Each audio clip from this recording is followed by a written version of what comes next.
गहरा जंगल, काली घटाएं और बरसती बारिश। पेड़ों के नीचे कई परिंदे छुपे हुए थे, लेकिन एक कोने में भीगी हुई बैठी थी रानो चिड़िया और उसकी नन्ही बेटी गुड़िया। अम्मा, बहुत भूख लगी है, पेट में दर्द हो रहा है, कुछ खाने को मिलेगा क्या? अल्लाह मालिक है मेरी गुड़िया, बारिश रुकने दे, अम्मा जरूर कुछ दाना ढूंढ लाएगी। अभी तो सारे पत्ते भीग गए हैं, जमीन कीचड़ से भर गई है, दाने का कोई नाम निशान नहीं। वही एक दूसरे घोंसले में एक गरीब कबूतर कहता था, है खुदा, 3 दिन से एक भी दाना नसीब नहीं हुआ, ये बारिश कब रुकेगी? दूसरी ओर एक गरीब तोता अपने बच्चों को छुपाते हुए कहता है, बच्चों को बुखार है, पत्ते भीग गए हैं, कोई मेरी मदद कर दे। वही एक चिड़िया घोंसला गिरने पर रो रही थी। हाय मेरा घोंसला, सारे अंडे बह गए, अब मैं कहाँ जाऊँ? रानो ये सब देखती है और अपने आंसू रोक नहीं पाती। ऐ बारिश, बस कर दे, जंगल में सिर्फ पानी ही नहीं, दर्द भी बरस रहा है। अम्मा, क्या हम मर जाएंगे? नहीं जान, जब तक माँ जिंदा है तुझे कुछ नहीं होगा, अल्लाह सब देख रहा है। ऐसे ही कुछ दिन काट जाते हैं और बारिश थोड़ा कम होती है। रानो अपनी बेटी को लेकर पास के पेड़ की खोख में जाती है। तभी पड़ोसन गोरी कौवी उड़कर आती है। अरे वाह, फिर वही हालत। रानो बहन, कब तक इस बारिश में यूं ही कांपती फिरोगी?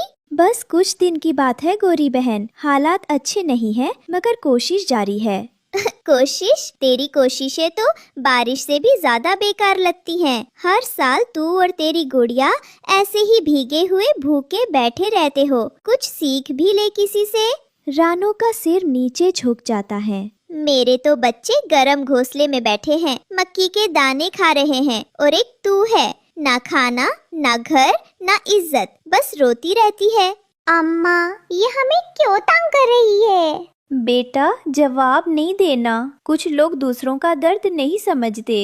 अरे चुप क्यों है रानो, बोल कुछ, या जुबान भीग गई बारिश में। गोरी कौवी उड़ जाती है, मगर उसके शब्द रानो के दिल में कांटों की तरह चुभ जाते हैं। जंगल में सिर्फ बारिश ही नहीं हो रही थी, रानो की ममता भी आज भीग गई थी। जंगल के पास एक छोटा सा गांव था, वहीं रहता था एक गरीब किसान, और वो किसान अपने टूटे चूल्हे के पास बैठा था। उसके पास एक पालतू पक्षी था, कालू कौवा, मगर वो कौवा किसी की भलाई का नहीं, सिर्फ अपने पेट और मतलब का गुलाम था। कालू, ओ कालू, जा जंगल से कुछ सूखी लकड़ी ले आ, देख चूल्हा नहीं जल पा रहा।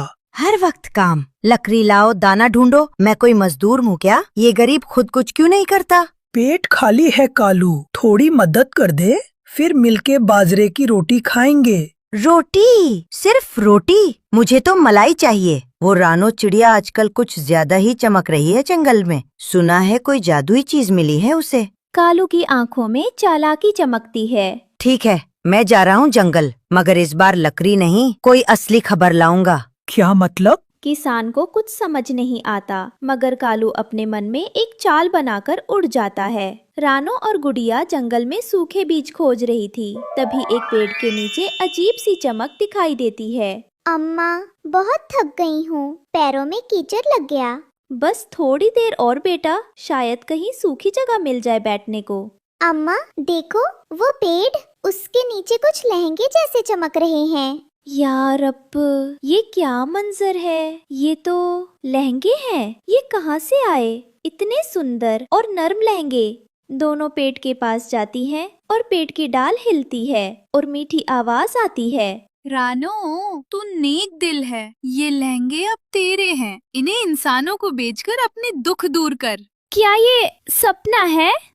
नहीं, ये इनाम है तेरे सच्चे दिल का। तू रोज सुबह आना और ठेला भर के लहंगे ले जाना और इंसानों की बस्ती में जाकर इन्हें बेचना, ईमानदारी से बेचना, सबकी दुआएं लेना, और देख तेरी तकदीर कैसे बदलेगी। शुक्र है मालिक, मुझे मेहनत का रास्ता मिला है। मैं इन लहंगों को बेचूंगी और अपनी गुड़िया को भूख से आजाद करूंगी।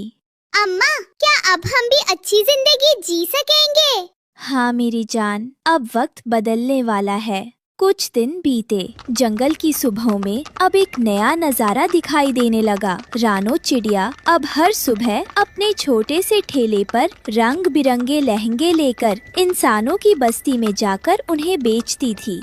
लहंगे ले लो, रंग बिरंगे लहंगे ले लो। अम्मा, कल वाली आंटी ने कहा था तुम्हारे लहंगे बहुत नर्म हैं। उन्होंने 3 खरीदे थे। दूर पेड़ पर बैठी गोरी कवि दूरबीन जैसी नजरों से उन्हें देख रही थी। हाय रे किस्मत, ये रानो तो जैसे रानी बन गई। कल तक जो भीगी हुई पंख वाली थी, आज ठेला लेकर इधर उधर उड़ रही है और मैं तो बस देख रही हूँ। तभी पीछे से कालू कौवा आता है।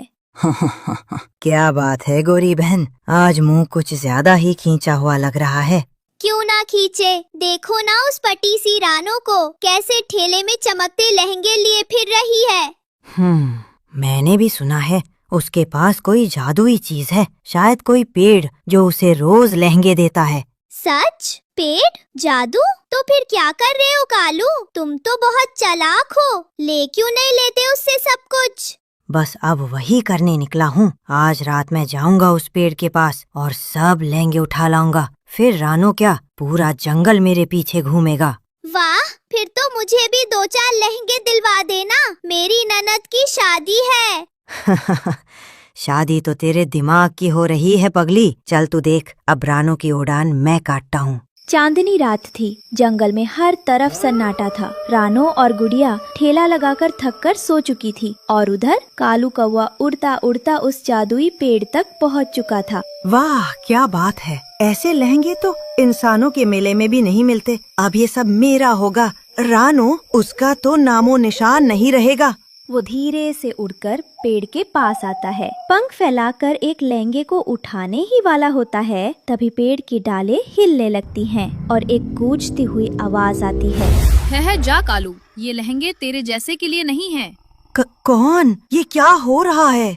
ये लहंगे नेक दिल रानो के लिए हैं, जिसने कभी किसी का बुरा नहीं चाहा। और तू तो लालची है, धोखेबाज है, और अब तुझे सजा मिलेगी।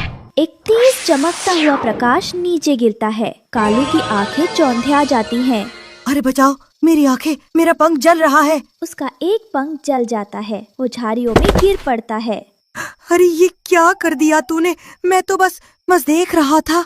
झूठ, जो दूसरों की मेहनत छीनना चाहता है उसे यही अंजाम मिलता है। अब जा और कभी लौटकर मत आना। कालू जैसे तैसे उड़कर भागता है। अगली सुबह जंगल और गांव में एक नया सूरज निकला था। रानो चिड़िया अपनी बेटी गुड़िया के साथ लहंगों से भरा ठेला लेकर इंसानों की बस्ती पहुंची।